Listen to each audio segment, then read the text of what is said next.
Leviticus chapter 15. And the Lord spoke to Moses and Aaron, saying, Speak to the children of Israel, and say to them, When any man has a discharge from his body, his discharge is unclean. And this shall be his uncleanness in regard to his discharge, whether his body runs with his discharge, or his body is stopped up by his discharge, this is his uncleanness. Every bed is unclean on which he who has the discharge lies, and everything on which he sits shall be unclean, and whoever touches his bed shall wash his clothes and bathe in water and be unclean until evening. He who sits on anything on which he who has the discharge sat shall wash his clothes and bathe in water and be unclean until evening. And he who touched the body of him who has the discharge shall wash his clothes and bathe in water and be unclean until evening. If he who has the discharge spits on him who is clean, then he shall wash his clothes and bathe in water and be unclean until evening.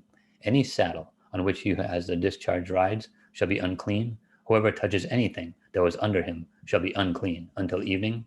He who carries any of those things shall wash his clothes and bathe in water and be unclean until evening. And whomever the one who has the discharge touches and does not rinse his hands in water, he shall wash his clothes and bathe in water and be unclean until evening.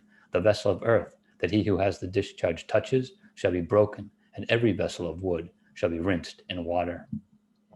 And when he who has the discharge is cleansed of his discharge, then he shall count for himself 7 days for his cleansing, wash his clothes, and bathe his body in running water. Then he shall be clean. On the 8th day he shall take for himself 2 turtle doves or 2 young pigeons, and come before the Lord to the door of the tabernacle of meeting, and give them to the priest. Then the priest shall offer them, the one as a grain offering, and the other as a burnt offering. So the priest shall make atonement for him before the Lord because of his discharge.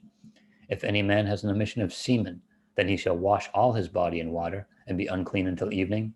And any garment and any leather on which there is semen, it shall be washed with water and be unclean until evening. Also, when a woman lies with a man and there is an emission of semen, they shall bathe in water and be unclean until evening.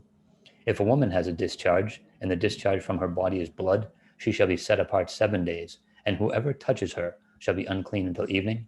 Everything that she lies on during her impurity shall be unclean. Also, everything that she sits on shall be unclean. Whoever touches her bed shall wash his clothes and bathe in water and be unclean until evening.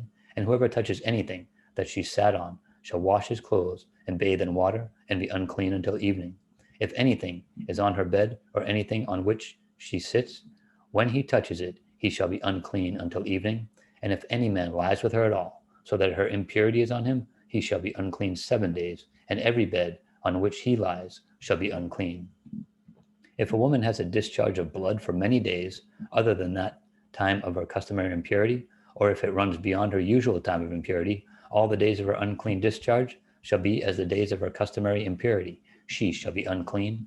Every bed on which she lies, all the days of her discharge, shall be to her as the bed of her impurity, and whatever she sits on shall be unclean as the uncleanness for her impurity. Whoever touches those things shall be unclean. He shall wash his clothes and bathe in water and be unclean until evening. But if she is cleansed of her discharge, then she shall count for herself 7 days, and after that she shall be clean. And on the 8th day she shall take for herself 2 turtle doves or 2 young pigeons, and bring them to the priest to the door of the tabernacle of meeting. Then the priest shall offer the one as a sin offering and the other as a burnt offering, and the priest shall make atonement for her before the Lord for the discharge of her uncleanness. Thus you shall separate the children of Israel from their uncleanness, lest they die in their uncleanness when they defile my tabernacle that is among them.